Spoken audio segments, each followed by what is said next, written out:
നമസ്കാരം. നസ്രാണിയിലേക്ക് സ്വാഗതം. ഓടുന്ന പട്ടിക്ക് ഒരു മുഴം മുമ്പേ എന്ന കണക്കുകൂട്ടലിൽ കാലം തികയ്ക്കുന്ന ചില വൈദികരുണ്ട് ഓർത്തഡോക്സ് സഭയിൽ. കൊട്ടാരക്കര ഭദ്രാസനത്തിൽ മുമ്പ് ഒരു ഭദ്രാസന സെക്രട്ടറി ഏകാധിപത്യ രീതിയിൽ ഭരണം നടത്തിയതിൻ്റെ അനന്തരഫലങ്ങൾ ഇപ്പോൾ ഭദ്രാസനവും ജനവും പാവം തിരുമേനിയും അനുഭവിക്കുന്നു.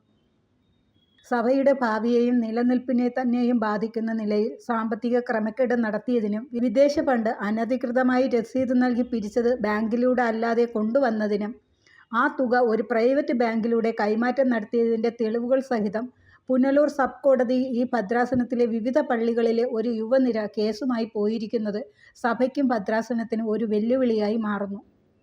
ഒരു സഭയ്ക്കും ഭദ്രാസനത്തിനും എതിരായി ഒരു കോടതിയിൽ കേസ് സ്വീകരിക്കുന്നത് തന്നെ വിവിധങ്ങളായ കാര്യങ്ങളുടെ തെളിവുകളുടെ അടിസ്ഥാനത്തിലായിരിക്കുകയും കൂടാതെ ആ പരാതിയിൽ കഴമ്പ് ഉണ്ടായിരിക്കണമല്ലോ. ഈ വയ്യാവേലിയൊക്കെ ഈ ഭദ്രാസനത്തിൽ വരുത്തിവെച്ചത് തലക്കനമുള്ള ആരെയും അംഗീകരിക്കാത്ത ഏകാധിപത്യ സ്വഭാവമുള്ള ഒരു മുൻ ഭദ്രാസന സെക്രട്ടറി അച്ഛൻ്റെ അഹങ്കാരത്തോടെയും ധാർഷ്ട്യത്തോടെയുമുള്ള പെരുമാറ്റമായിരുന്നു. സിമൻ്റ് പണി ഇദ്ദേഹത്തിന് എപ്പോഴും ഒരു ഹരമാണ്. ഇപ്പോൾ ഇദ്ദേഹം വികാരി ആയിരിക്കുന്ന പള്ളിയിലും തകൃതിയായി പണി നടത്തുകയാണ്. കമ്മിറ്റി പൊതുയോഗം ഇതെല്ലാം വെറും നോക്കുകുത്തി.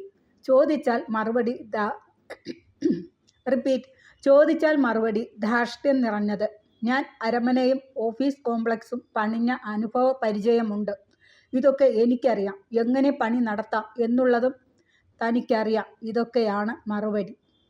ആ പള്ളിക്കാർ ഒരാളോട് പോലും ആലോചിക്കാതെ വാങ്ങിക്കൂട്ടിയ കമ്പിയുടെയും സിമൻറ്റിൻ്റെയും കണക്ക് ഇന്നുവരെ എത്ര രൂപയ്ക്കെന്ന് ആരും അറിഞ്ഞിട്ടില്ല.